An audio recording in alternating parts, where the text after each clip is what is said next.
So before we get started, I'm aware that this video cannot possibly cover every element of dressing aesthetically or making your life more aesthetic in general. However, I would be happy to make more videos, so please let me know if you have any questions down below. Trying to dress in a way that reflects me to the world more accurately has probably been one of the best things that I've done for myself, my self-confidence, my mental health. It has really helped me artistically. I cannot express enough how disinterested I was in fashion for most of my life. I was a jeans and t-shirts type of person. I preferred function over form. I preferred comfort overall. As I got older, to fit in at work, I had to do business casual and more professional dress. In high school, we had uniforms, so I didn't really go through that phase then. And if you asked me a couple of years ago, I would have told you that I had no interest in fashion or ever doing fashion. What I realized over the past couple of years, though, is that I don't hate fashion. I hate trendy, popular fashion for a variety of reasons, and that's why I think that dressing in a style that more accurately reflects who I am inside has been so great for me. So I'm going to divide this video up into a couple of different parts. First off, why I like it, for those people who may not be immediately sold. Then I'm going to overcome some common questions and objections that people have. And finally, I'm going to give you examples of areas where you can start if you're ready to start on your aesthetic fashion journey.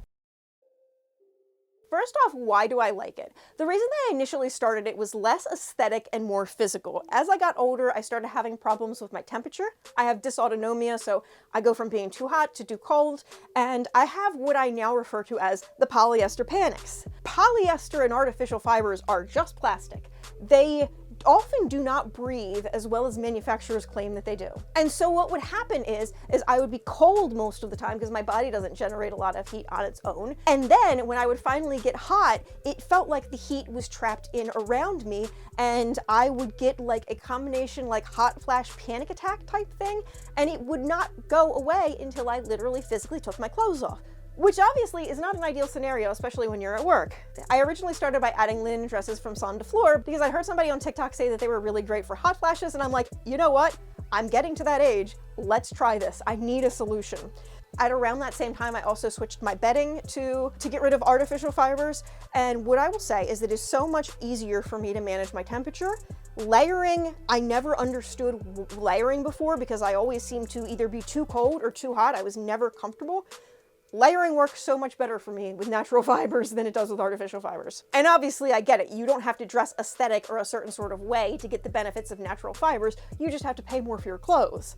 But because I was so comfortable in it and because I felt adorable, I felt like a character from a storybook.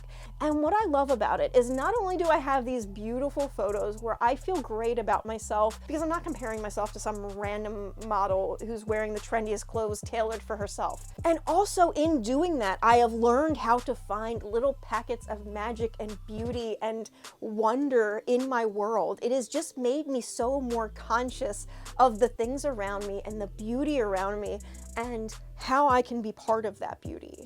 Culturally, things like attention and beauty and vanity are looked down upon so much, but they are integral and valuable parts of the human experience so long as they're in moderation. It's really nice to have styles and patterns that aren't associated with somebody else's intellectual property. If you've been in a fandom or if you've loved a sports team, I think we've all had a moment where we purchased a garment for a thing or a person that we liked, and then that thing or person does something that we cannot abide and we can no longer wear that garment anymore.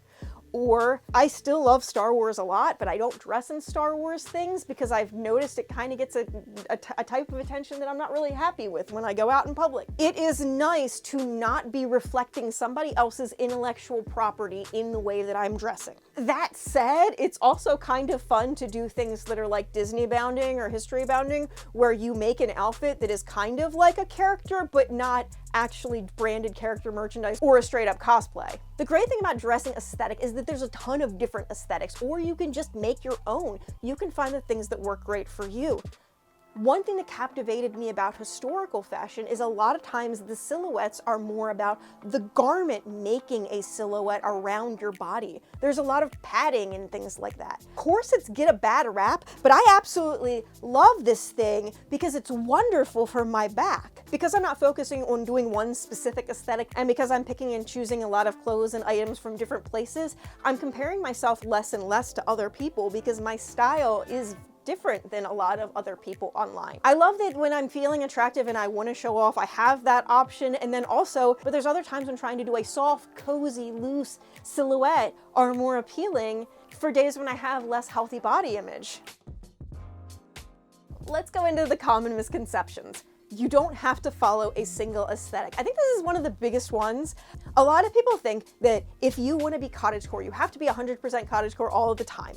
And that's the only style you wear and all of your clothes are that. I would say that the large majority of people who dress aesthetically either only do it in their free time, because a lot of people can't wear it at work, or they only do it on the weekends, they have get-togethers with friends and things like that where they dress up, or they only wear it for TikTok or YouTube or some other kind of content creation platform. Obviously, starting with one aesthetic is a little bit cheaper if you're going to go all out than trying to do multiple aesthetics, but there are ways you can do multiple aesthetics without spending a fortune. That is a possible topic for a video if y'all are interested. I think I've already pretty much covered this, but you don't have to dress aesthetic all of the time. Like I said, a lot of companies are not going to accept people just coming in dressing in full EGL or decor or something of that nature. However, I think there's more opportunities to be aesthetic and look aesthetic now than ever. First off, there's tons of fashion communities online that are dedicated to either real or virtual fashion meetups. You can either do a Zoom meetup where people are dressed up, or I know in the EGL community in the area, they do like tea parties and things like that. And that's where I initially got into aesthetic fashion and dressing more in my personal aesthetic. It was a great way to meet new people, and I've met a lot of new people just by dressing different and by having conversations with the outfit that I was wearing. Me personally, I tend to dress down a little bit if I'm going to the doctors, because the doctors will take me a little bit more seriously.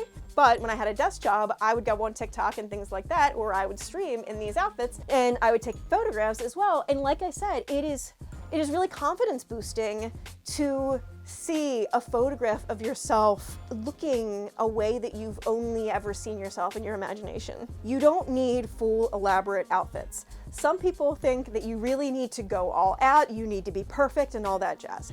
Obviously, if you're trying to do a fashion like EGL, or if you're trying to get into the authentic historical fashion scenes, there are like rules and guidelines and things. There is a preference towards putting together more of a full outfit.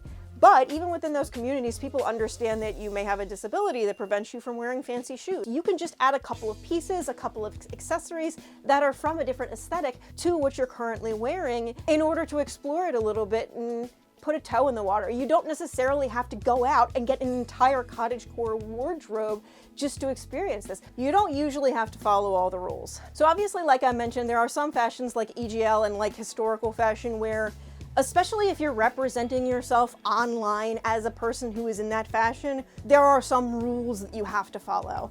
The large majority of aesthetic fashion, though, people do not care what you wear, and people are surprised and impressed by the various ways that you mix and match things. It's really fascinating to me when people bring things together that wouldn't ordinarily make sense. Like, I love Varillas because they sell clothes that are referred to as modern because they're modern and Renaissance fair appropriate. And I love that putting together of two things that you wouldn't ordinarily expect together. Obviously, I enjoyed steampunk when it was popular. I love when people do like a Victorian take on Star Trek uniforms. Don't be afraid to mix things together that you wouldn't ordinarily think make sense. Some of my favorite articles of clothing and some of my favorite videos about clothing feature things that I would have never expected to put together, especially Morgan Donner's videos. She does a ton of that. Break time, Erin here. Obviously, if you post pictures of yourself online, you're going to have feedback that you aren't doing it right, or why are you dressed strange, or you don't look right, or regardless. No matter what you post online, you're going to have some people that'll criticize you because there's trolls on the internet. So if you are going to be bothered by that type of stuff, I would recommend that just don't post pictures of yourself publicly on the internet. Only take pictures that you share amongst a couple of your friends, what have you. The EGL community can be especially fierce on that, where if you label your outfits as EGL and they don't feel like you're following the rules, they can be very harsh and very critical of you. I used to believe that if somebody online was criticizing me, that meant that I shouldn't be doing the thing that I was doing, and one of the things that I have realized that has been a huge revelation for me is sometimes the exact reason why people are telling you not to do something is why you should. If somebody is telling you that because of your age or your size or your, hair color, you shouldn't dress a certain way, you shouldn't cosplay as a certain character, that is exactly the reason why you should, because people need to see examples of that. You're not too old. So I'm presently 39 years old and I dress in all sorts of wild styles. I have seen people in their 90s who dress aesthetic. I have seen babies who dress aesthetic. Clothing does not have an age limit. A lot of the best people that I have seen in these fashion subcultures are people that do not conform to the conventional commercial standards of Western beauty. I have seen people of all different ages, races, ethnicities, and you can make it so custom to yourself too. Like, I know some hijabis and some other people that dress modestly because of their religious beliefs, and the way that I have seen some of them incorporate their modest dress and their hijabs into their fashion has been stunning to me. Just jumping in, I know some of you have originally followed me for Sims videos, and I wanted to let you know that my second channel now has 2 Sims videos up, and I'm going to work on a couple of Sims series involving fantasy/fairy roleplaying. So if that interests you, there's a link down below to my second channel. Back to the video. It doesn't have to cost a fortune.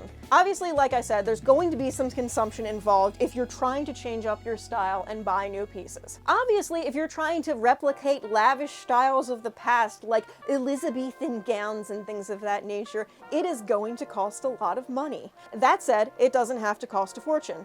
There are a lot of smaller sellers that are trying to make things cost-effective for people. But one of the things that is most fascinating about these communities is A, how people share their items, their talents, their knowledge, how people really try to make things cost-effective while at the same time not committing atrocities to make a cheap garment. You can find 100 videos on YouTube about people that go out to the thrift store, buy a tablecloth, and turn it into a marvelous gown. Yes, there is skill involved, but part of the fun is developing new skills to make and to alter and to maintain your clothes. That has been really fun to me. There are a lot of things that we should be told that we should be glad not to have because modern conveniences are better, but like, there are times when a corset is nice. There is times when doing a bit of embroidery on your own is fun. It's so rewarding to wear a garment that you have either customized or made in some fashion, and a lot of people are finding ways to do it without sewing or with less sewing and minimal sewing.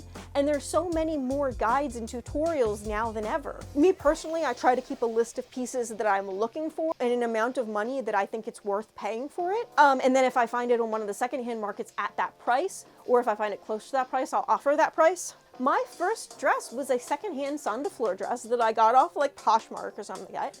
And one of the things that I love about this fashion is that there is a focus on rewearing and restyling and customizing and keeping something for a while and developing a different relationship with your clothing.